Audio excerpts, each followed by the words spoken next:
ส่วนในตอนบ่ายของวันที่ 10 สิงหาคม 2026 นี้คณะพรรคคณะนำจากบรรดากระทรวงองค์การจัดตั้งพรรครัฐองค์การที่ตั้งมหาชนและพรรคส่วนต่างๆได้สืบต่อในการเข้าวางพวงมาลาเพื่อไว้อาลัยต่อการจากไปของสหายไสยสมพรภพวิหารกรรมการกรมการเมืองศูนย์กลางพรรคประธานสภาแห่งชาติคณะจัดตั้งศูนย์กลางพรรคนำโดยสหายนางสีใสลือเดชมุนซอนกรรมการกรมการเมืองศูนย์กลางพรรคหัวหน้าคณะจัดตั้งศูนย์กลางพรรคครอบครัวโพสีคำนำโดยสหายจันทรีโพสีค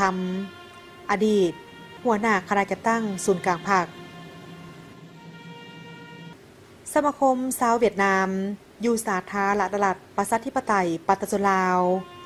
และสมาคมเวียดนามอยู่นครหลวงเวียงจันทน์สมาคมนักธุรกิจเวียดนามอยู่สาธารณรัฐประชาธิปไตยปาตสุลาว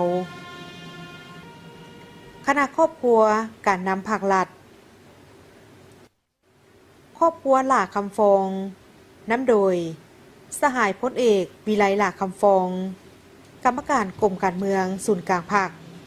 ผู้ประจำการคณะเลขาธิการศูนย์กลางพรรคครอบครัวไข่คำพิทูลนำพาโดยสหายกีแก้วไข่คำพิทูลกรรมการกรมการเมืองศูนย์กลางพรรคประธานศูนย์กลางในเราสั่งชาติครอบครัวจิตมณีนับโดยสหายบุญทองจิตมณีอดีตกรรมการกรมการเมืองศูนย์กลางพรรคอดีตรองประธานประเทศคณะรัฐวิสาหกิจการบินลาวครอบครัวสหายธรรมวงศ์นำโดยสหายท้องสิงห์ธรรมวงศ์อดีตกรรมการกรมการเมืองศูนย์กลางพรรคอดีตนายกรัฐมนตรีคณะกลุ่มพงศวรรณธนาคารพงศวรรณ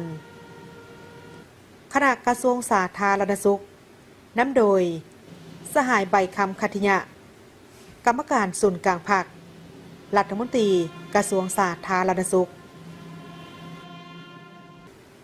คณะกระทรวงอุตสาหกรรมและการค้านำโดยสหายมาลัยทองกรมสิทธิ์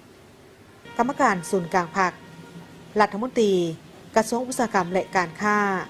พร้อมโดยคณะองค์การอัยการปฏิชนสูงสุดนำโดยสหายพลจัตวานางลีวงลาวลีกรรมการศูนย์กลางพรรคหัวหน้าองค์การอัยการปฏิชนสูงสุดพร้อมคณะกระทรวงเกษตรกรรมและสิ่งแวดล้อมนำโดยสหายลินคำดวงสวรรค์กรรมการศูนย์กลางพรรครัฐมนตรีกระทรวงเกษตรกรรมและสิ่งแวดล้อมคณะบริหารงานบริษัทลือไซก่อสร้างสมาคมคำเครื่องประดับอัญมณีบริษัทดวงผาสุกก่อสร้างเคหสถานและชลประทานจำกัดธนาคารพัฒนาชนบทวิทยาคารป้องกันชาติไก่สนพรหมวิหารครอบครัวยอดแก้วมณีสุภาณวงศ์คณะกระทรวงยุติธรรมนำโดยสหายคำพันธ์พรหมทัศน์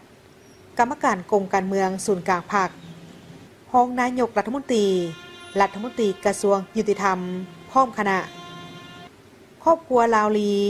นำโดยสหายอาซางลาวลีอดีตกรรมการกรมการเมืองศูนย์กลางพรรคอดีตรองนายกรัฐมนตรีบริษัทไปรษณีย์ลาวคณะกระทรวงแรงงานและสวัสดิการสังคมนำโดยสหายโพไซไซยซอนกรรมการศูนย์กลางพรรครัฐมนตรีกระทรวงแรงงานและสวัสดิการสังคมพร้อมคณะต่อด้วยคณะศาลปฏิชนสูงสุดนำโดยสหายไพวีศรีบริภากรรมการศูนย์กลางพรรคประธานศาลปฏิชนสูงสุดพร้อมคณะครอบครัวสิทธิไซกลุ่มบริษัท PTL Holding จำกัดคณะผู้แทนกลุ่มใหญ่ส่งกระทรวงป้องกันประเทศ แห่งสาธารณรัฐสังคมนิยมเวียดนาม คณะกรรมการส่งเสริมและคุ้มครองการลงทุนนำโดยสหายเฉลิมไซกรมสิทธิ์กรรมการกรมการเมืองศูนย์กลางภาครองนายกรัฐมนตรีครอบครัววิญญาเกตคณะพัวพันต่างประเทศศูนย์กลางภาคนำโดยสหายวาลาไซเล่งสวัสดิ์กรรมการสำรองศูนย์กลางภาคห้องหัวหน้าคณะพัวพันต่างประเทศศูนย์กลางภาคพร้อมคณะครอบครัวบุพภากระทรวงยุทธาธิการและขนส่งนำโดยสหายเล็กไหลศรีวิไลกรรมการศูนย์กลางภาครัฐมนตรีกระทรวงยุทธาธิการและขนส่งคณะธนาคารการค้าต่างประเทศลาวมหาชนครอบครัวเล็งสวัสดิ์นำโดยสหายสมสวัสดิ์เล็งสวัสดิ์อดีตกรรมการกรมการเมืองศูนย์กลางภาคอดีตรองนายกรัฐมนตรีคณะสถาบันวิทยาศาสตร์เศรษฐกิจและสังคมแห่งชาติคณะบริหารงานสมาคมมิตรภาพลาวเวียดนามขันศูนย์กลางกลุ่มบริษัทไมนิ่งจำกัดกลุ่มบริษัทพรศักดิ์จำกัดคณะศิลปินอาวุโสคณะผักคณะนำศูนย์กลางสหพันธ์กรรมบาลลาวและครอบครัวยาทอตู้นำโดยสหายนางปานียาทอตู้อดีตกรรมการกรมการเมืองศูนย์กลางภาคอดีตรองประธานประเทศแห่งสาธารณรัฐประชาธิปไตยปตจลาวสหายไซสมพรพรหมวิหารได้ถึงแก่มรณกรรมในเวลา 11:18 นาทีของวันที่ 8 สิงหาคม 2026ด้วยพยาธิเส้นเลือดอักเสบที่ห้ายแหงรวมอายุได้ 70 ปีคณะบริหารงานศูนย์กลางภาคสภาแห่งชาติรัฐบาลลาวและศูนย์กลางในลาวสังชาติตกลงไว้อาลัยระดับชาติเป็นเวลา5 วันเริ่มแต่วันที่ 8 ถึงวันที่ 12 สิงหาคม 2026ที่หอประชุมแห่งชาตินครหลวงเวียงจันทน์พิธีทรงสการอย่างเป็นทางการจะได้จัดขึ้นในวันที่ 12 สิงหาคม 2026อยู่สนามหลวงนครหลวงเวียงจันทน์